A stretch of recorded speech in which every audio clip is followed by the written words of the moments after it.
Ano nga ba ang House Bill 1022 o National Writing System Act? Ang National Writing System Act ay naglalayong gawing national writing system ng Pilipinas ang Baybayin.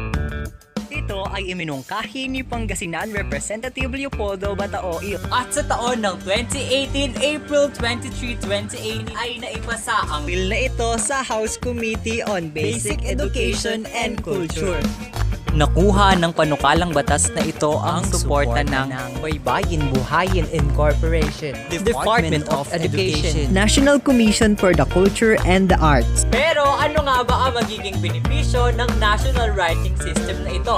Isa-isahin natin. Naglalayon itong magbigay ng eksklusibong pagpapahalaga sa baybayin at kamalayan ng mga Pilipino sa sulating ito. Kapag naisabatas na ang House Bill 1022 ay kinakailangan na ng mga manufacturers dito sa Pilipinas na magkaroon ng sarili nilang logo na nakasulat sa baybayin at ang kanilang mga packaging ay kinakailangan na ring nakasulat sa baybayin.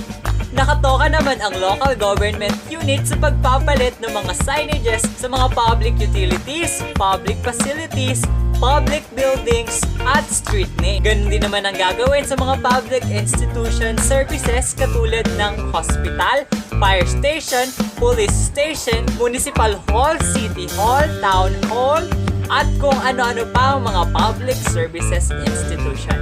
Take note of this dahil ayon sa panukalang batas na ito ay mandatoryo kinakailangan talagang sundin ng mga manufacturers at local government units. Kaya naman kung may patutupad itong batas ay paniguradong mapapagastos ang pamahalaan, lalong-lalo na ang local government units. Required na rin isalin ng mga newspaper at magazine publishers ang kanilang pangalan patungo sa baybayin. Parang mahirap yon. Kaya naman, samon-saring batikos ang natanggap ng panukalang batas na ito. Pero syempre, may sumuporta din. Naabutan na siya ng pagiging mayor ngunit hindi pa rin napapatupad ang kanyang batas na House Bill 1022. Tama ka dyan dahil hanggang sa kasalukuyan ay hindi pa rin naisa sa batas ang House Bill 1022 at mukhang malabo na talagang maisabatas ito. Dahil may mga nagsasabing magiging useless lamang ang ginagawang hakbang ng pamahalaan, kung hindi naman marunong bumasa at sumulat ng baybayin ang mga Pilipino. Tama? Ikaw, anong say mo sa panukalang batas na ito? Let me know sa comment box kung payag ka ba o hindi.